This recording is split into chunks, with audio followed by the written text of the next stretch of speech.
What's up guys? So today I decided I was going to do a video on how to hit confirm. I've noticed that a lot of people struggle with hit confirming or don't really try to do it, and it really bars them from getting too high up in success, because when you get to a certain level, people are going to block most of your stuff, and you really have to know if you open them up before you commit to full combos and commit to strings. And so let's go over why here.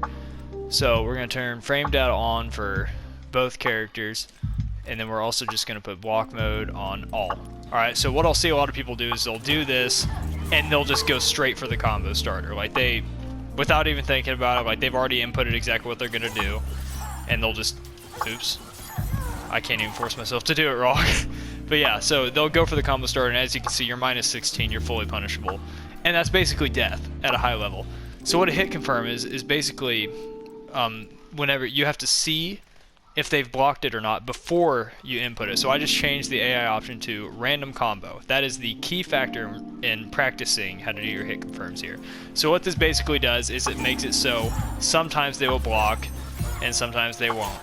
Yeah, so there you go. She just didn't block that string. So the difference, what you do with the hit confirm is you wait until you see you've landed that. Now I'll cancel on the blade spin here because that's minus 4 because they blocked it. Now if I land that, let's see if we can get it. There we go. Then I will freeze them.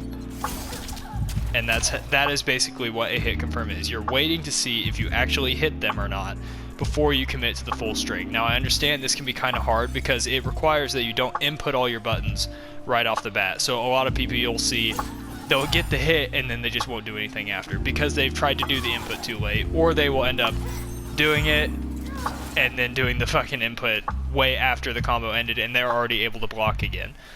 So really the way around that is just going into practice mode and setting it on this mode. Put your AI options on block a random combo. Now after this, I'd like to get into cancels because cancels change it a whole lot and they can actually make it a little easier. But one of the easiest ways to figure this out is go into your move list, go into your combo attacks, and find something that has a really slow startup. And see if you can special cancel into it.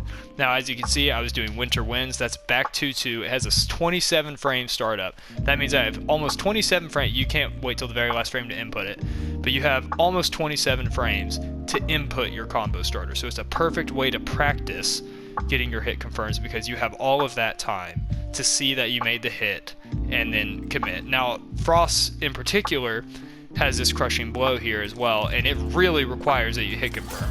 So right there I hit, and you can actually get a crushing blow if that's on counter hit.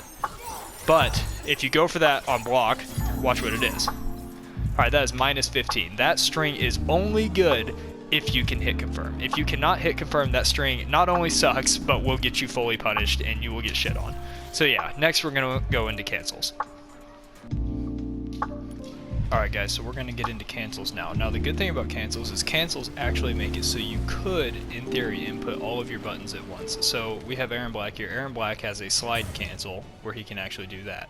Or you can just commit and you can actually do the whole slide. Now the good thing about this is this makes it so he can do his mid, and I don't have to do it there because I saw that I hit.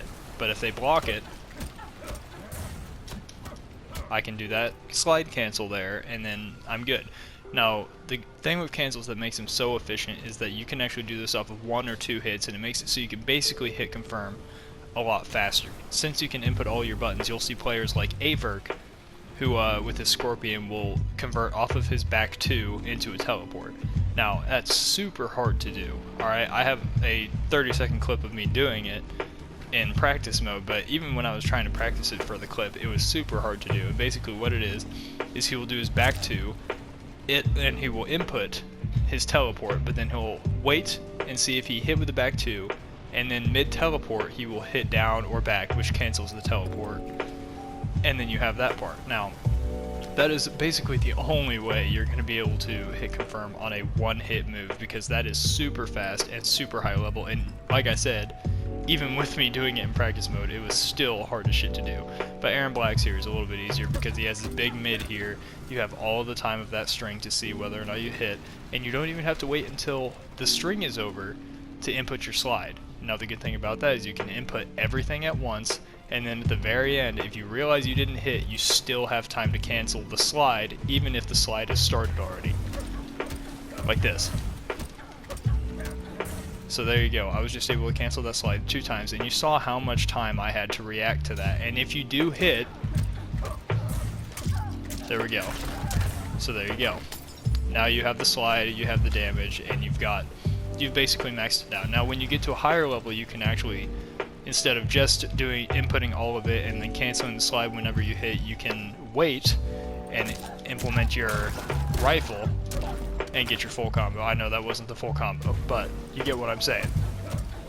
And then if you don't hit, you can go into the slide, you can cancel it, and then you have the throw mix up, or you can continue applying pressure with your back 2-2-2 if they don't think you're actually going to cancel it, or if they're just not expecting you to do a cancel at all, and then you can continue. So that is where cancels become really effective. Now the next thing I want to talk about is dial-in strings. And old Aaron Black here is a perfect example of dial-in strings. Now he has this one on the shoot, 2-1-2-1-2.